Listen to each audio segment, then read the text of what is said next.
A warning to our listeners, this episode contains references to offensive acts, explicit and sexual in nature and otherwise deemed to be offensive.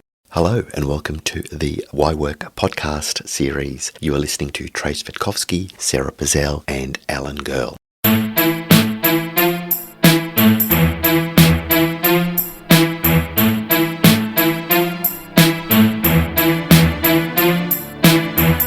spread like a new disease. You wanna war, but this ain't TV. We come in by forced entry.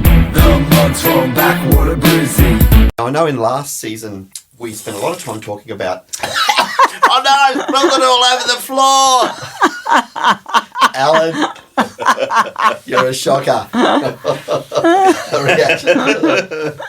Editing job. Go for it. No, I know in last season we spent a lot of time talking about working from anywhere, any place, anytime, and that whole notion of distributed work, hybrid work, call it what you will. This episode, and certainly maybe throughout this season, I want to explore the idea of work definitionally from a broader, almost existential context, and that is... That's so you, Trajce. Oh, yeah. That is so and you. The boundaries are getting bigger and bigger all the time. You mean blurring and dissolving? The blur, yeah, well, this is just, I mean, you know... Blurred lines again. Here we are. I read too much Here we are. Too much Kafka. But no, the point is this. So the idea of bringing in something like a concept like reality TV, like, what? No, come on, you go on a show, you win the money, now get off. Yeah. But actually now being a worker is really what I'm interested in, that we're transcending these boundaries and they are blurring. To understand those interacting risk factors, to understand if they were subject to that experience, how might they really feel? And what are their threshold tolerances? What are their vulnerabilities? Wherever they look, right? That's more interesting. I'm saying you might think that on the surface, but underneath that, a person might not ever really have understood how that could impact them. So, for example, fat shaming. Fat shaming. Okay, now, let's talk about fat shaming. Well, the thing is, for those of you who have watched a lot of reality TV, like I have, and in fact I'm currently doing a research project, and I was appalled that one of the managers, it's a renovation show, actually made remarks about it. Media picked up on it. A lot of people wrote in to say that was not on. Made comments about a person's what? Finish that sentence. One of the contestants about it. So here he was, this person asking the foreman to approve the works that have been completed, and whilst he's trying to show him the wet area and what he's done and all, the camera panned to the employee who is one of the foremen on the show, and he's looked down at his stomach and done the old pat back, mate, put a bit on. And the contestant was visibly distressed. He'd gone to his wife to say, I can't believe he bleating said that. That is not on. So that's an example. Now, there's no way... Well, there's two parts to that, isn't there? Yeah. There's the actual comment and then there's the publishing of the comment. Correct. Right. And the contestant was... But even putting the publishing aside, just now let's translate this into an ordinary work day, and there's a case. I'm leading to the case about this matter. But even so, as if you could get away with having a go at somebody's weight or saying, geez, COVID was a bit unkind to you. So I need to tell you guys something a little bit funny, not funny, because we were talking about the love of yoga and all the altruism that comes from this and, all the goodwill. I've heard about a yoga master, a guru, who would run workshops, and in the middle of the workshop, and you're in down dog, right? Butts in the air, feet and hands are down on the mat, and she'd walk around and slap you on the butt and say, cottage cheese thighs, you're obviously not vegan, are you? So you would never expect that in that environment. You might expect that in a reality TV show. But it sounds like that yoga training needed to be a reality TV show. Right? You just can't do that sort of thing. How to abuse you within the last 10 years? Yeah, still. That's, I mean... come on.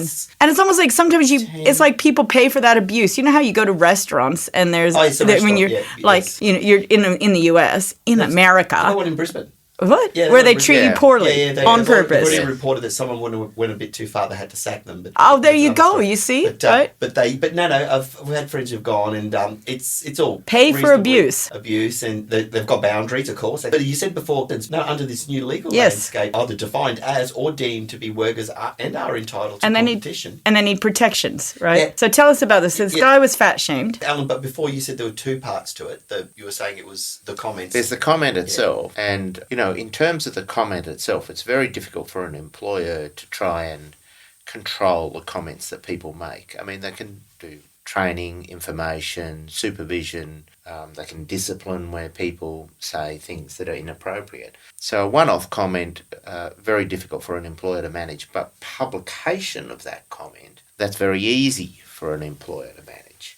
And that's where that psychological harm, that triggering, if you like, it's that second part. It's that two-stage, okay, the comment's made. However, then that comment's published. And did they meme it like it was a, neat sound mix meme? No, it was just straight out. Because that happens, right? And then it could be on Facebook, and it's like all over the place, right? Stamped. Yeah, your digital stamp. Yeah. I think that's one of the confusing things for many people is that if you go onto YouTube or any of those Instagram or TikTok, there's going to be some horrible things that happen. And then for a younger person, it's easy to imagine would think that they could do that in the workplace when, of course, you can't. Look, I'm going to go on a tangent for one moment and talk about something that's happening somewhere in regional Australia where a person who should be considered normally reputable is doing something of ill repute or could be considered of ill repute and caught on film. And that has been made into a meme and being passed around the community. That person is now off work and is confronting, and children have been exposed to this, and it's current. Oh, and I know what you're talking about. Yes, you do. And so at that point, at what point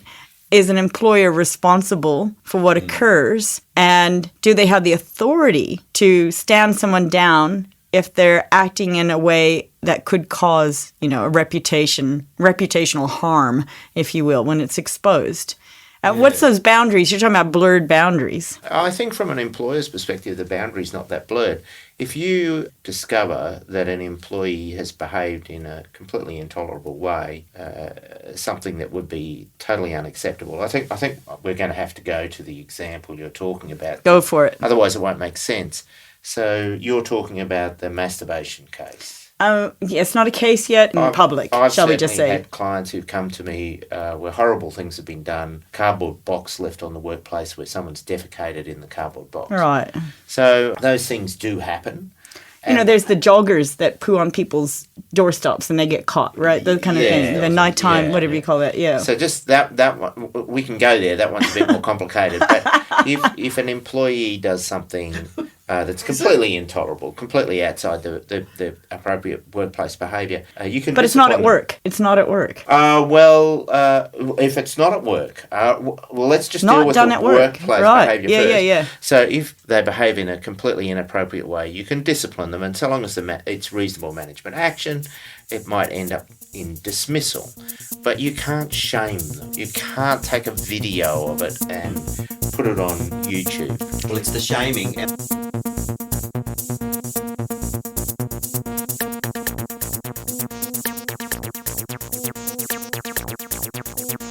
It's the shaming, and I'm going to bring back into the fat shaming before we go back into this. The case I was referring to now, that was a TV example. Yes. I don't want to give too much away because I'm in the throes of doing, but it's part of my research. But this is a reported decision, a 2019 decision, where it had to do with the office, and it had to do with the temperature in the office.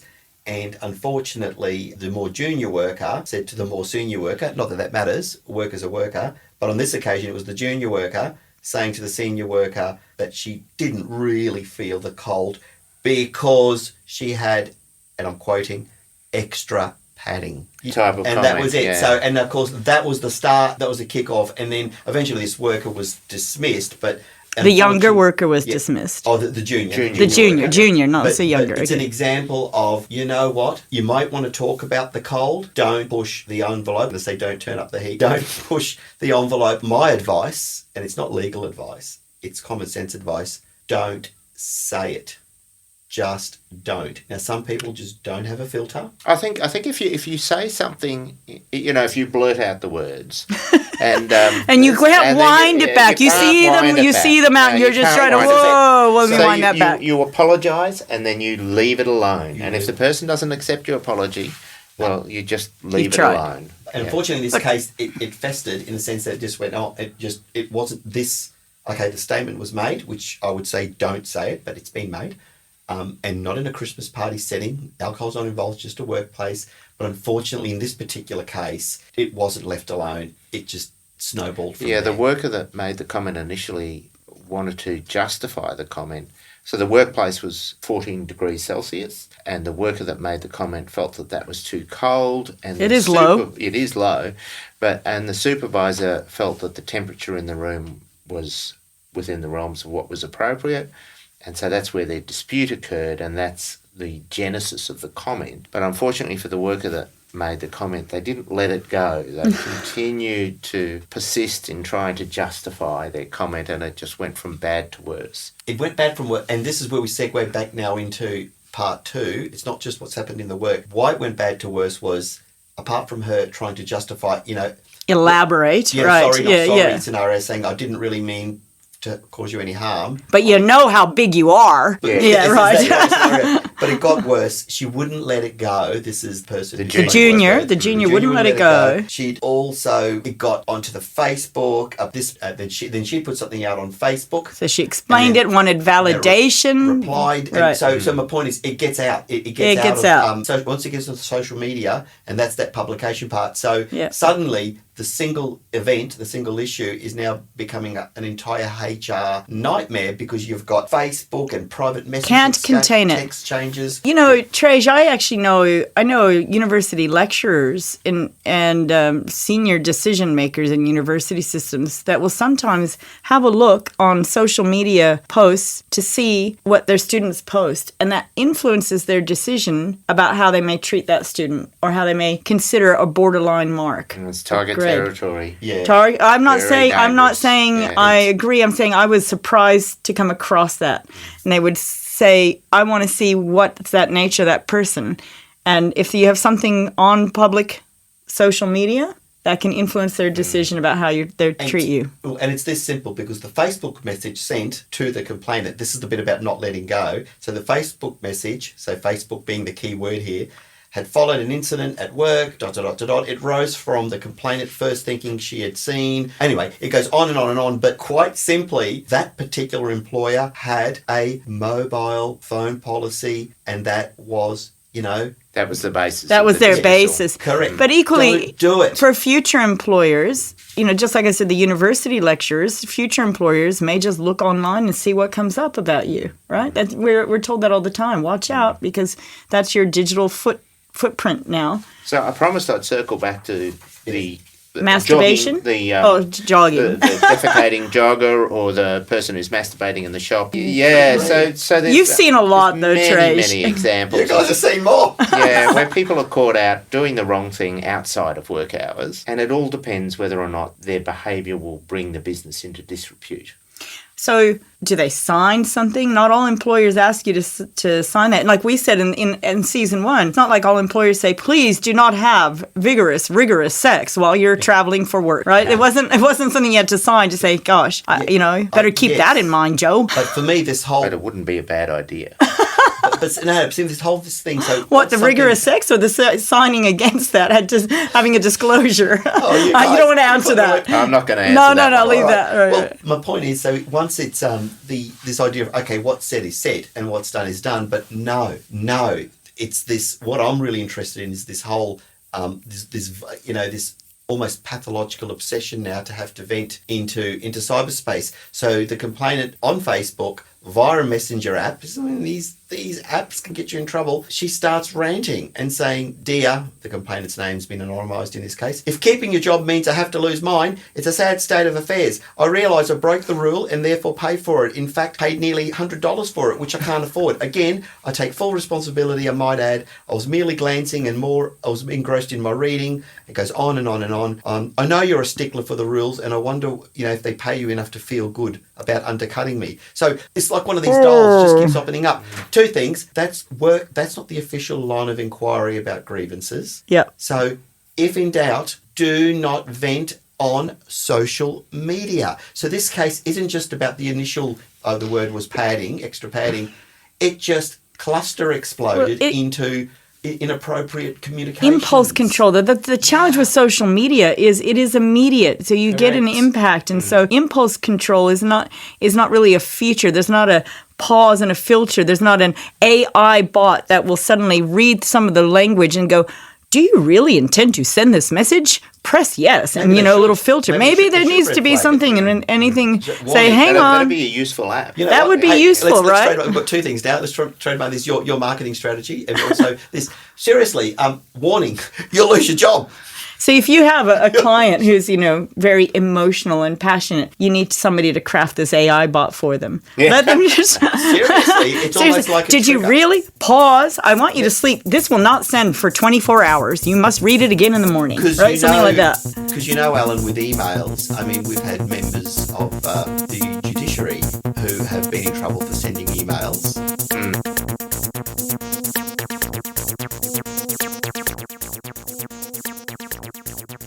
Words matter and words hurt, and like Eliza Doolittle says, words. All you do is give me words, be like lawyers. Words. Oh, and design strategists. Words, Hey. words. Oh, and action. At least you guys provide action. But no, the words. So the words were hurtful, but the words were the trigger. But where this thing can turn into a complete H-bomb was then the ventilation Exponential exponential growth. Yes. into cyberspace, and the whole thing. Eventually his worker was dismissed, but maybe she may have been dismissed for saying something else at another time. But the padding was the trigger, and then kaboom. And what about the responsibility of anyone who is involved in circulating this type of media too? So what are the repercussions for people who go, shite, did you see this? You hear this about, among police officers who have circulated content that they shouldn't have circulated. What are the repercussions if you can trace that, if you can find that? Trace it. Well, it's so easy. So now. it's trace Very now. easy Yeah. to trace. And that's my point. Look at that. There's one bit like chaos theory, isn't it? The little flapping of the butterfly. Actually, the temptation now to even be in trouble for disseminating on purpose or unwittingly is there, and yet you weren't even involved in the comments in the first place. My But you son's passed in it year on. 8, and already at the high school, they get lectures about if somebody sends you something in social media where nudity is involved or a subject that is a little bit taboo, you must stop. You must not text that and forward that to your student colleagues, mates. You must not. You get lectures, but do you think that really has impact at, age 13? I think it has an effect. They're I think aware of it. helps. They have aware, but you're still dealing with teenage and impulse control issues, Yes. right? What's your Now- avatar? What's your character? Are you offending somebody with what you're sending around, what you're producing? Tile that back in. Your and digital that is- footprint, right? And indeed, Yeah. now imagine if you, for example, you were part of that workplace, and then as a joke, you, Sarah, you had nothing to do with it. In fact, you heard about it through Alan, and then you suddenly change your Good old Alan. Yeah, Alan. Yeah, Alan. Good old Alan. You're having a chat because you guys are always, always playing by the rules. And then, but suddenly you heard about this from, I knew I was going to say Karen in accounts, but there probably is a Karen in accounts. But you heard it from somebody else. You heard it from Trajce in accounts Right. that so-and-so called so-and-so extra padding. And then you, Sarah, you don't even know. Oh, this but it's a person. good, juicy story. But it's Come good. on. And you go, geez, thanks for telling me that, Trajce. Yeah, I'll find everything out in accounts. Yeah, it's all good because I've got to do the rosters. Coffee cooler. But then later Water on. cooler. but Coffee chat. And we're talking about avatars, and then that day you decide to change your avatar to no longer pink skater girl. Oh, yeah. Nah, you're the Michelin Man. I was just going to say Michelin Man was exactly what See? came to mind, right? fact that you so I that's already knew scary. that. I already knew padding, Yeah. insulation, So, Michelin Man. Do you they see- have the Michelin Man in Australia? Because that is iconic in the US. Yeah. Oh, Yes. the Michelin Man was. Yeah, I don't know if Michelin tires. Yeah, they're huge, but I don't know if the Michelin Man's still. That little logo. figure, One of right? our listeners Google that, but And that's exactly what I thought of, right? and this is my point. And now that would be a long bow But you know- for suddenly Trajce in head office. Those C-suite backup Trajce. dancers with Rihanna looked like the Michelin Man. They had those big white jumpsuits on in the Super Bowl. Didn't she do an awesome job? But they were all little Yes, Michelin I men remember floating that. around with inflated kind of jumpsuits, right? But isn't it interesting? And then someone, let's say the complainant, now says, "Oh, great, Sarah's avatar's now Michelin Man, right?" I've got, you and see I where I'm wrote going with this, right? extra padding, insulation, baby. No, Something- you're not even doing that. All right. You're too subtle for that. No, you just. Am I? No, this is subtle Sarah. Okay. Subtle Sarah has got SS. just the Michelin Man. So you heard the story. So you heard the rumours on the Friday. Come the weekend, you even got on Facebook and you saw a couple of things. And come the Monday, you decide to put Michelin Man. And you don't even And know in this fact, person. our from whole Boris. department now are Michelin men. Our Okay, whole the department yeah, are okay. Michelin men. So now this is where it gets tricky in terms of approximation legally to be like, so what? Sarah's allowed to do whatever she likes. She's American. She's with a Michelin Man. But she's American. She can do what she likes. Yeah, but yeah. no.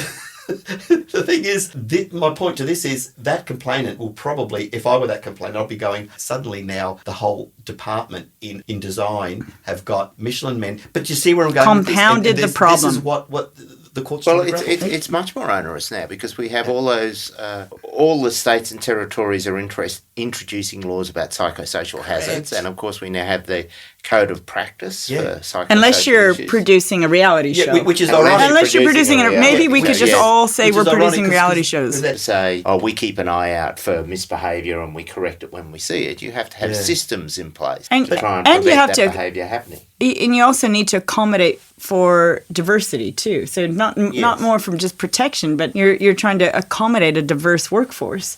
And, just as simple as, people often think of ergonomics as simply being related to your office workstation, your desk, your chair, your computer. But there's cases that we've talked about where a worker who exceeded the weight threshold tolerances of their office chair fell in that chair. That chair collapsed. It could not support their weight. Yeah, They hurt there's their been actual coccyx. cases on this. Yeah, and they hurt their coccyx and they win like $1 million. I believe it was a case in Canberra. So and you hear this in industrial elements where transportation or heavy industry and the seats in the forklift, the seats in your bus, whatever it is, whatever the mobile we plant see or this vehicle. in a lot of industries. We see it in the truck driving industry. Yeah. We see it in the airline industry. It can't accommodate, so what's the employer's responsibility, that whole range. But as much as possible, you want to accommodate a range of workers in body sizes and anthropometrics and body weights and the way they think, culturally, the diversity. I could keep going, male, female. Yeah, you have to keep it to that central fact. So is it possible to get a better chair? If it's possible to get a better chair, then that's what you should do. If it's not possible to get a better chair, for example, on a plane, then you would be entitled to say to your employees, you have to meet this criteria or you won't be able to safely sit in the plane Because or you won't we- be able to safely sit in the truck. Because we might cause you harm with whole body Correct. vibration, with, all kinds of aspects that can arise. But you're not saying, mate, lose the insulation, hey? Well, you kind of are. You're saying that, but you do it in a much more diplomatic way. You say, well, we'll give you 2 months to get your weight down, but And if you support. if you can't get your weight down beneath 120 kilos, then you're not going to be safe in the chair, and we can't let you operate the vehicle if you're not going to be safe in the chair. Well, let me ask you both. Have there been cases where, indeed, quite respectfully, from a health and well-being perspective, the employer, I won't say asked, encouraged, or assisted or attempted to assist the worker in getting his or her weight down, and they saw that as being discriminatory? Have there been cases where they took offence to that, to say, you're sacking me, are you? There have been cases in the mining sector where that has happened, and the employee who has been unable to drop their weight down will often resort to allegations of discrimination, which is why you need to be so careful about putting in place a regime that it's reasonable and the worker has a reasonable opportunity to comply. There you go. So getting back to your thing, Sarah. So you don't say, oi mate, lose the insulation, but a more... And supportive approach. And indeed. Now, is that contained in your book? Oh, Sarah? I love a plug. All right. So, Ergonomic Insights, Successes and Failures of Work Design. Can you just repeat that? Of course, I'd love to. It's a Taylor and Francis CRC Press publication. It's the second book in the Workplace Insights series. It's called Ergonomic Insights, Successes and Failures of Work Design. Nektarios Karanikis is an editor, and what do you know? So am I. So we've had some great contributions from folks who are very experienced at these kinds of issues, not just seating issues, all kinds of issues about work design when they're practitioners, things that have worked well and things that have kind of bombed and where they've stumbled and they needed to tell the story so we can all learn from it. Some real world field case, but Case studies, stories, vignettes. vignettes, that's right, that you can use in your lectures, Trajce. What do you know? Well, I'll be very asking the useful. librarian, I've got a book for you too. But I'll look, be asking the chief librarian to make that it's on all campuses. Chapter Do 7. yourself a favour. Chapter 7 addresses what we're talking about today. It's called Reshaping Lifestyle Changes in a Heavyweight World. Isn't that good? Reshaping really Lifestyle Changes in a Heavyweight World. And the contributing author is Keith Johnson from Fulton Hogan. Let me give him a little plug, hey? Sure. All right, so check that out if you want to All right, learn so more. before you close off, what is that book selling for approximately? We'll put it on the link and we'll let people know. But all I know is I'm going to get those students studying design to make sure that they get their hands on this book. Right. Now, something, Molly Meldrum, do yourself a favour. Listeners to our podcast, to the Why Work podcast, can get 20% off. Taylor and Francis, I've got a flyer. I'll post it on the Let's do website. A competition. Who knows? We might even give one away. We'll go with the flow. Getting excited here. Sarah's giving me funny looks. So it's all good. No, it's great. My royalties. You don't get rich on writing a book like this, believe me. It's just hard work. But it was great fun. We have such incredibly talented, skillful, experienced, educated contributors. So yes, check it out.